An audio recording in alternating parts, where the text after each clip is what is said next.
दूरदर्शन किसान मौसम खबर में आप सभी का स्वागत है। मैं हूं आपके साथ ज्योत्सना। मौसम खबर में जानेंगे कहां होगी बरसात, कहां रहेगा मौसम साफ, कैसी रहेगी तापमान की स्थिति, साथ ही किसानों के लिए कृषि सलाह भी। शुरुआत करते हैं आज की 5 बड़ी खबरों के साथ। आइए आपको जानकारी देते हैं हम यहाँ पर। सबसे पहले अरुणाचल प्रदेश के बारे में। यहाँ पर कहीं कहीं भारी बारिश और तेज हवाओं के चलने का अंदेशा लगाया जा रहा है। इसके बाद अब बारी आती है असम के बारे में कुछ बताने की आपको जानकारी है। तो यहाँ पर कुछ हिस्सों में भारी बरसात का अनुमान है। और अब बढ़ते हैं आगे। उत्तरी आंतरिक कर्नाटक के बारे में आपको बताएं तो यहाँ कहीं कहीं गर्म हवाएं चलने की संभावना बनी हुई है। और इसके बाद मध्य महाराष्ट्र में भी कहीं कहीं रात का मौसम जो है वो गर्म रहने के आसार हैं।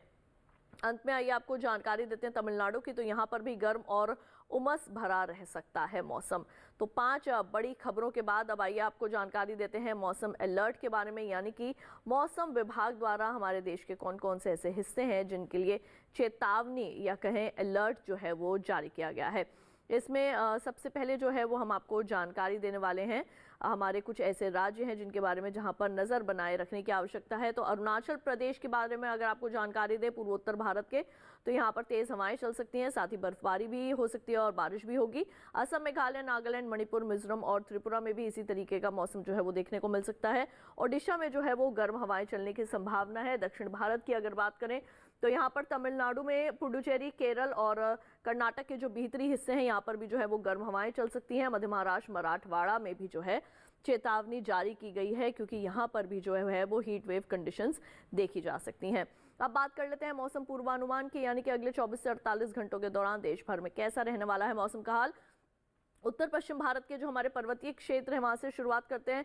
हिमाचल प्रदेश और उत्तराखंड में कहीं कहीं बारिश हो सकती है। जम्मू कश्मीर, लेह लद्दाख में भी जो है वो बरसात की संभावनाएं जताई जा रही हैं। पंजाब, हरियाणा, चंडीगढ़, राजधानी दिल्ली में जो है वो मौसम साफ देखा जा सकता है। फिलहाल के लिए बारिश नहीं होगी। पश्चिमी और पूर्वी उत्तर प्रदेश में भी फिलहाल बारिश के कोई आसार नजर नहीं आ रहे हैं। इसके साथ अब बढ़ते हैं आगे, बात कर लेते हैं पूर्वोत्तर भारत की। तो यहाँ पर अरुणाचल प्रदेश के जो है वो अधिकतर हिस्सों में वर्षा होने की संभावना है। असम, मेघालय, नागालैंड, मणिपुर, मिजोरम और त्रिपुरा में भी जो है वो कहीं कहीं बरसात हो सकती है। तो पूर्वी भारत के उप हिमालय, पश्चिम बंगाल और सिक्किम में भी जो है वो वर्षा होने की संभावना है।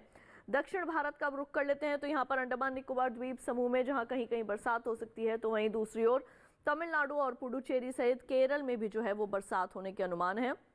जो शेष राज्य हैं यहाँ पर फिलहाल के लिए जो है वो मौसम साफ रहेगा, या कह सकते हैं कि गर्मी और उमस जो है वो यहाँ पर बढ़ सकती है।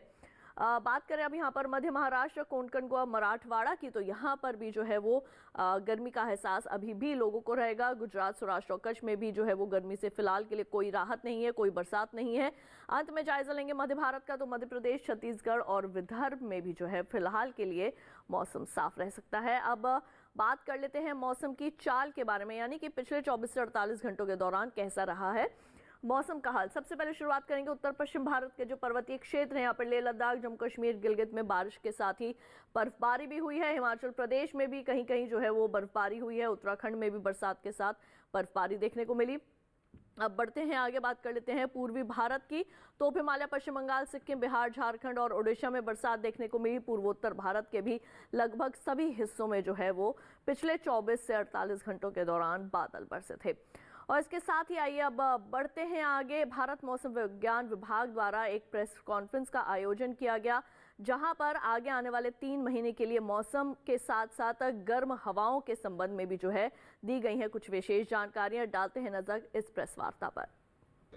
आज इस प्रेस कॉन्फ्रेंस में हम ये जानकारी दी है कि इस साल स्पेशली सेंट्रल इंडिया में और adjoining northern peninsula including Maharashtra, Gujarat, Rajasthan, Orissa, Andhra Pradesh, Telangana, इस एरिया में नॉर्मल से ज़्यादा हीट वेव कंडीशंस होने का संभावना है। अप्रैल महीने की बात करें, अप्रैल महीना में भी सेंट्रल इंडिया में सिर्फ छत्तीसगढ़, ईस्ट एमपी को छोड़ के और राजस्थान कुछ हिस्सा को छोड़ के हीट वेव जितना होता है यूजुअली तब से ज़्यादा होने का संभावना है। और पेनिनसुला की बात करें तो पेनिनसुला एरिया में भी मध्य महाराष्ट्र, मराठवाड़ा, वेस्टर्न विदर्भ एरिया में भी हीट वेव कंडीशंस होने का संभावना है। ये हीट वेव का इम्पैक्ट क्या रहेगा ये हेल्थ सेक्टर में, एग्रीकल्चर सेक्टर में, पावर सेक्टर में, वाटर सेक्टर में, इसके भी जानकारी दिया गया। इसके लिए भी जो प्रिपेयर्डनेस मेजर लिया गया स्टेट लेवल पे, सेंट्रल लेवल पे, एनडीएमए के जरिए और स्टेट गवर्नमेंट के जरिए और डिफरेंट एजेंसी के जरिए इसका भी जानकारी हम लोग दिए हैं। और इसके साथ ही मौसम खबर में वक्त हो चला है एक छोटे से ब्रेक का। जल्द लौटेंगे वापस, कहीं मत जाइए, देखते रहिए दूरदर्शन के साथ।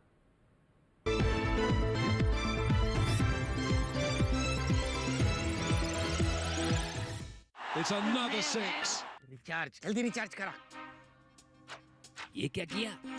मैच तो गया। पेमेंट कैसे करेंगे? टोकनाइज कार्ड से। टोकन? हाँ, ऑनलाइन पेमेंट के लिए आरबीआई लाए हैं टोकनाइजेशन। एक बार कार्ड डिटेल्स, ओटीपी, सीवीवी डालकर टोकन जनरेट कीजिए। कार्ड भी सुरक्षित और बार बार डिटेल्स भरने की नो झंझट। वही सुविधा अधिक सुरक्षित। ऑलराउंडर। वो की मैं। आरबीआई कहता है कि जानकार बनिए, सतर्क रहिए।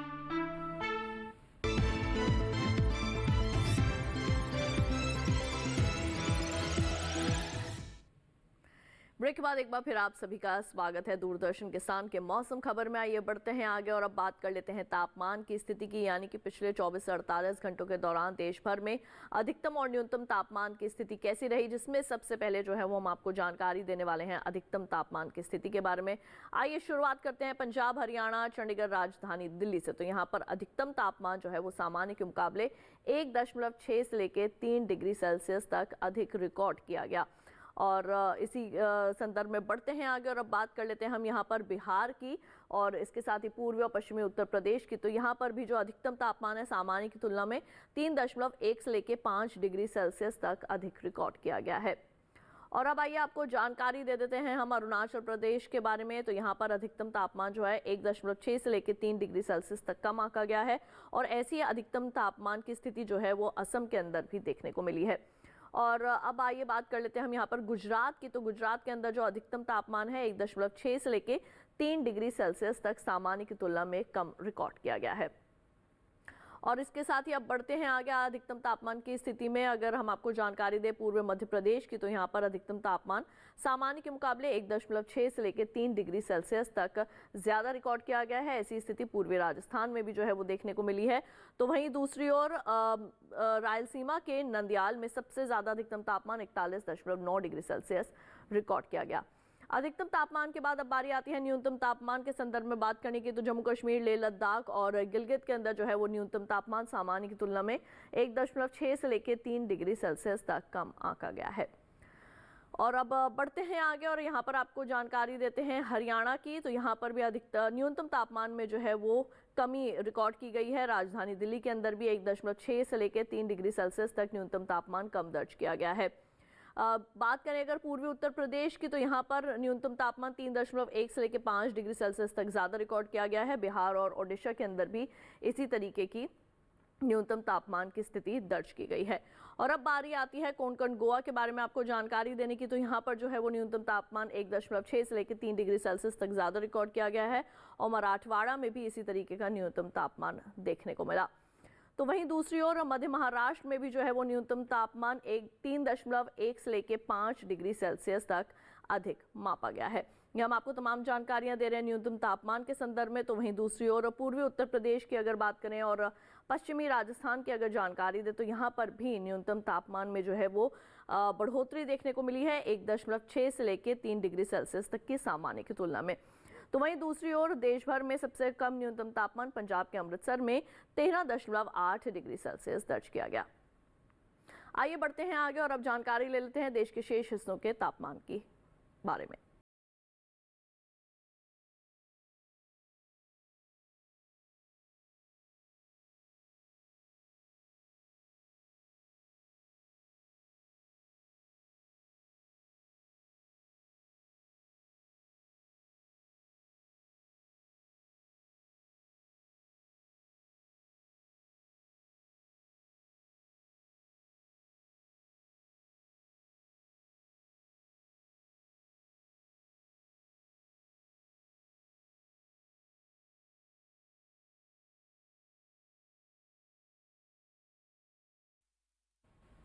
मौसम खबर में वक्त हो चला है एक और छोटे से ब्रेक का। जल्द लौटेंगे वापस अन्य जानकारियों के साथ, कहीं मत जाइए, देखते रहिए दूरदर्शन किसान।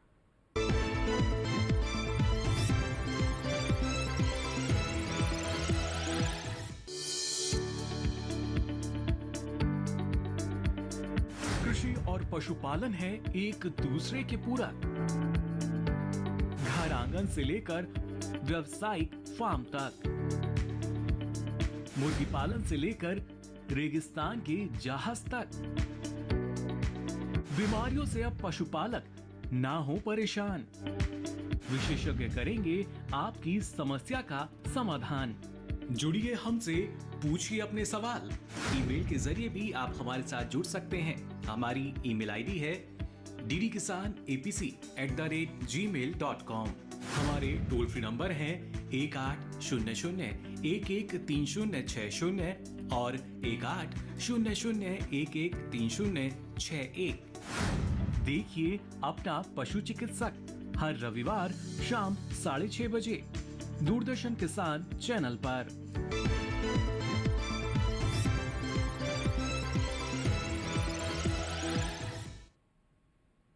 ब्रेक के बाद एक बार फिर आप सभी का स्वागत है दूरदर्शन किसान के मौसम खबर में। आइए बढ़ते हैं आगे और अब बात कर लेते हैं वायु गुणवत्ता सूचकांक के आधार पर हमारे देश के कौन कौन से ऐसे शहर हैं जहां पर वायु की गुणवत्ता जो है वो किस तरीके की मापी गई है। सबसे पहले शुरुआत करेंगे राजधानी दिल्ली के साथ। 295 जो है वो वायु गुणवत्ता सूचकांक के आधार पर इसे दर्ज किया गया है, जो कि थोड़ी खराब स्थिति में देखा जा सकता है। और अब बारी आती है पुणे की संतोषजनक स्थिति के साथ। यहाँ पर वायु गुणवत्ता सूचकांक के आधार पर यहाँ की वायु मापी गई है। और अब बढ़ते हैं आगे। मुंबई की अगर बात करें तो यहाँ पर है 112, ये भी संतोषजनक स्थिति में देखी जा सकती है। और इसके साथ ही बढ़ते हैं आगे, बात करते हैं कोलकाता की। तो खराब स्थिति के साथ यहाँ पर वायु गुणवत्ता सूचकांक के आधार पर वायु की स्थिति है 301, यानी कि प्रदूषण का स्तर ज्यादा है। लखनऊ में भी जो है वो प्रदूषण का स्तर काफी बड़ा हुआ है, खराब स्थिति के साथ 310 वायु गुणवत्ता सूचकांक के आधार पर मापी गई है। पटना में भी जो है वो खराब स्थिति है, 311 यहाँ पर है, यानी कि कह सकते हैं कि यहाँ पर प्रदूषण का स्तर जो है वो काफी बड़ा हुआ है। 136 है यहाँ पर हैदराबाद की संतोषजनक स्थिति के साथ, इसको देखा जा सकता है वायु गुणवत्ता सूचकांक के आधार पर। अहमदाबाद की अगर बात करें तो 104 संतोषजनक स्थिति में इसे भी जो है वो मापा जा सकता है। तो इसके बाद अब बारी आती है आपको जानकारी देने की पर्यटन पूर्वानुमान के बारे में। देश में आप कहां कहां जा सकते हैं, वहां के मौसम और तापमान का हाल। जम्मू कश्मीर के श्रीनगर से आइए शुरुआत करते हैं। मंगलवार को यहां पर बादल छाए रहेंगे, बुधवार को यहां पर बरसात होगी, गुरुवार और शुक्रवार को एक बार फिर से बादल छा सकते हैं। अधिकतम तापमान 19, 16, 17 डिग्री सेल्सियस। न्यूनतम तापमान मंगलवार को रहेगा 6 डिग्री सेल्सियस। बुधवार से लेकर शुक्रवार तक तीनों ही दिन एक जैसे, यानी कि हो सकता है यहाँ पर 8 डिग्री सेल्सियस न्यूनतम तापमान। श्रीनगर के बाद अब आइए रुक कर लेते हैं हम यहाँ पर अपने अगले राज्य उत्तराखंड के हरिद्वार का। तो यहाँ पर मंगलवार से लेके गुरुवार तक जो है वो गर्मी का एहसास आपको हो सकता है। तेज धूप निकल सकती है। शुक्रवार को यहाँ पर बादल छा सकते हैं थोड़े से। अधिकतम तापमान पर अगर नजर डालें तो 37, 39 और 40 डिग्री सेल्सियस तक जा सकता है। न्यूनतम तापमान 16, 17 और 20 डिग्री सेल्सियस तक रिकॉर्ड किया जा सकता है। हरिद्वार के बाद अब आइए हम यहाँ पर बढ़ते हैं आगे और अब बात कर लेते हैं उत्तर प्रदेश के वाराणसी की। जैसे कि आप देख सकते हैं चारों ही दिन यहाँ पर मौसम जो है वो खुला रहेगा, यानी कि फिलहाल के लिए बरसात की कोई स्थिति यहाँ पर नहीं दिखाई दे रही है। और यहाँ गर्मी भी काफ़ी हो सकती है। अधिकतम तापमान 37, 38 और 41 डिग्री सेल्सियस। न्यूनतम तापमान 20, 21, 22 और 24 डिग्री सेल्सियस तक रिकॉर्ड किया जा सकता है। और अब बारी आती है आपको जानकारी देने की पंजाब के अनंतपुर साहिब के बारे में। तो यहाँ पर मंगलवार से लेके गुरुवार तक बादल छाए रह सकते हैं। शुक्रवार को यहाँ पर जो है वो मौसम खुल जाएगा, एक बार फिर से यहाँ पर धूप खिल जाएगी। अधिकतम तापमान 31 डिग्री सेल्सियस मंगलवार से लेकर गुरुवार तक। शुक्रवार को यहाँ पे हो जाएगा 30 डिग्री सेल्सियस। न्यूनतम तापमान 17 और 18 डिग्री सेल्सियस के बीच जो है वो देखे जा सकते हैं। अनंतपुर साहिब के बाद अब आइए बढ़ते हैं आगे, बात कर लेते हैं राजस्थान के उदयपुर की। तो आगे आने वाले 4 दिन यहाँ पर थोड़े बादल जो है वो छा सकते हैं। अधिकतम तापमान 35 डिग्री सेल्सियस। बुधवार और गुरुवार को रहेगा यहाँ पे 36 डिग्री सेल्सियस। शुक्रवार को एक बार फिर से हो जाएगा 35 डिग्री सेल्सियस। न्यूनतम तापमान 22 डिग्री सेल्सियस। बुधवार और गुरुवार को 21 डिग्री सेल्सियस। शुक्रवार को यहाँ पर 2 डिग्री की बढ़ोतरी के साथ हो जाएगा न्यूनतम तापमान 24 डिग्री सेल्सियस। और इसके साथ ही अब आइए अब जायजा लेते हैं पश्चिम बंगाल के जलपाईगुड़ी का। तो यहाँ पर आगे आने वाले 4 ही दिन जो है मौसम भी एक जैसा बना हुआ है। अधिकतम और न्यूनतम तापमान भी एक जैसे देखे जा सकते हैं, यानी कि यहाँ पर जो है वो बादल छाए रहेंगे। अधिकतम तापमान जो है वो 4 ही दिन एक जैसा देखने को मिल सकता है, यानी कि 34 डिग्री सेल्सियस। न्यूनतम तापमान मंगलवार को रहेगा 21 डिग्री सेल्सियस, लेकिन बुधवार से लेकर शुक्रवार तक रहेगा यहाँ पर 22 डिग्री सेल्सियस। मंगलवार को अधिकतम तापमान जो है वो रहेगा 33 डिग्री सेल्सियस। असम के सिलचर की अब बात कर लेते हैं। चारों ही दिन यहाँ पर बादल छाए रह सकते हैं। अधिकतम तापमान 31, 30 और 29 डिग्री सेल्सियस, लेकिन न्यूनतम तापमान में किसी तरीके का कोई फेरबदल नहीं। आगे आने वाले चारों ही दिन एक जैसे, यानी कि 20 डिग्री सेल्सियस न्यूनतम तापमान रिकॉर्ड किया जा सकता है। यह हम आपको तमाम जानकारियां दे रहे हैं पर्यटन पूर्वानुमान के बारे में, यानी कि देश में आप कहां जा सकते हैं, वहां के मौसम और तापमान की स्थिति के बारे में। महाराष्ट्र के महाबलेश्वर का ये रुख कर लेते हैं। यहाँ पर चारों ही दिन अच्छा खासा मौसम रहेगा, यानी कि यहाँ पर धूप जो है वो खिली रहेगी। गर्मी और उमस का मौसम देखने को मिल सकता है। अधिकतम तापमान मंगलवार से लेकर गुरुवार तक एक जैसे 32 डिग्री सेल्सियस, शुक्रवार को 33 डिग्री सेल्सियस, न्यूनतम तापमान 20 और 21 डिग्री सेल्सियस रिकॉर्ड किया जा सकता है। और अब महाबलेश्वर के बाद अब आइए रुक कर लेते हैं आंध्र प्रदेश के विजयवाड़ा का। तो यहाँ पर आगे आने वाले चारों ही दिन जो है थोड़ी यहाँ पर बादल जो है वो छा सकते हैं। अधिकतम तापमान 37 और 38 डिग्री सेल्सियस, न्यूनतम तापमान 25 डिग्री सेल्सियस मंगलवार और बुधवार को। गुरुवार और शुक्रवार को 1 डिग्री की बढ़ोतरी के साथ हो जाएगा यहाँ पर 26 डिग्री सेल्सियस। यह हम आपको पर्यटन पूर्वानुमान की दे रहे हैं कुछ विशेष जानकारियाँ। और अब हम बात कर लेते हैं केरल के कन्नूर की। तो यहाँ पर भी जो है वो आगे आने वाले चारों ही दिन, यानी कि मंगलवार से लेकर शुक्रवार तक यहाँ पर भी जो है वो बादल छाए रह सकते हैं। अधिकतम तापमान 35 डिग्री सेल्सियस रहेगा मंगलवार और बुधवार को। गुरुवार और शुक्रवार को 36 डिग्री सेल्सियस, न्यूनतम तापमान रहेगा 27 डिग्री सेल्सियस मंगलवार से लेकर गुरुवार तक। शुक्रवार को हो जाएगा 2 डिग्री की इसमें आएगी गिरावट और न्यूनतम तापमान हो जाएगा यहाँ पर 25 डिग्री सेल्सियस। और अब आइए बढ़ते हैं मौसम खबर में आगे। बात कर लेते हैं यहाँ पर हम खेती किसानी की। किसान भाइयों बहनों, जैसे कि हम सभी जान रहे हैं कि अब गर्मी भी जो है वो बढ़ती जा रही है, उस उमस का मौसम भी बढ़ता जा रहा है, तापमान में भी वृद्धि देखने को मिल रही है और इन सब का असर जो है वो हमारी फसलों पर भी पड़ता है। तो आज हमारे पंजाब और हरियाणा के किसानों के लिए क्या है कृषि वैज्ञानिकों की सलाह, जानते हैं इस खास रिपोर्ट में। लगातार बढ़ते तापमान को देखते हुए पंजाब के किसान खेतों में लगी फसलों की उचित देखभाल करें। बेर, नींबू, नाशपाती और आड़ू की फसल में हल्की सिंचाई करते रहें। साथ ही खेतों में लगी सब्जियों में भी जरूरत के अनुसार सिंचाई करें। समय से बोई गई गेहूं की फसल में हल्की सिंचाई करें ताकि असामान्य बढ़ते तापमान से फसल की क्षति न हो। पंजाब में अभी का समय भिंडी की सीधी बुवाई के लिए अनुकूल है। यहाँ के किसान करेला और लौकी की बुवाई कर लें। साथ ही पंजाब के किसान लोबिया, खरबूजा और ककड़ी की बुवाई भी कर सकते हैं। पंजाब के किसान मिर्च, बैंगन और खीरे की रोपाई कर लें। वहीं हरियाणा की बात करें तो यहाँ के किसान गेहूं की फसल में सिंचाई और उर्वरकों का इस्तेमाल मौसम पूर्वानुमान के अनुसार करें। यहाँ के किसान गेहूं की फसल की लगातार निगरानी करते रहें। अभी का मौसम गेहूं की फसल में पीला रतुआ रोग लगने की आशंका है। लक्षण दिखाई देने पर उचित कीटनाशकों का छिड़काव करें। हरियाणा के किसान टमाटर और बैंगन की तुड़ाई कर लें। साथ ही यहाँ के किसान अभी के समय मिर्च और भिंडी की तुड़ाई भी कर सकते हैं। इसके अलावा हरियाणा में वर्तमान मौसम प्याज की बुआई के लिए अनुकूल है। बुआई से पहले बीजोपचार जरूर कर लें। तो अभी आपने जाना कि हमारे पंजाब और हरियाणा के किसानों को अपनी फसलों के अंदर कौन कौन से कृषि कार्य करने की आवश्यकता है। आइए बढ़ते हैं आगे और अब बात करते हैं आज की फसल की। किसान भाइयों बहनों, ये समय भिंडी की बुवाई के लिए एकदम ठीक है। अगर आप भिंडी की बुवाई करना चाहते हैं तो किस तरीके से इसकी बुवाई की प्रक्रिया को आपने अपनाना है, तमाम जानकारियां हासिल करते हैं इस खास रिपोर्ट में। ये मौसम भिंडी की बुवाई के लिए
तो अभी आपने भिंडी की बुआई के संबंध में भी ली विशेष जानकारियां। इसके साथ ही हम उम्मीद करेंगे कि आज के मौसम खबर से आप सभी को तमाम विशेष जानकारियां जो है वो हासिल हुई होंगी और ये जानकारियां आप सभी के ज़रूर काम आएंगी। अगर आप मौसम खबर को दोबारा से देखना चाहते हैं तो टीवी स्क्रीन पर दिखाए जा रहे इस QR कोड को स्कैन कीजिए। इससे सीधे आप हमारे चले जाएंगे YouTube चैनल पर, वहाँ जाकर भी आप एक बार फिर से ले सकते हैं मौसम का हाल मौसम खबर के साथ। तो आज के लिए केवल इतना ही, मुझे दीजिए इजाजत। आप देखते रहिए दूरदर्शन किसान। नमस्कार।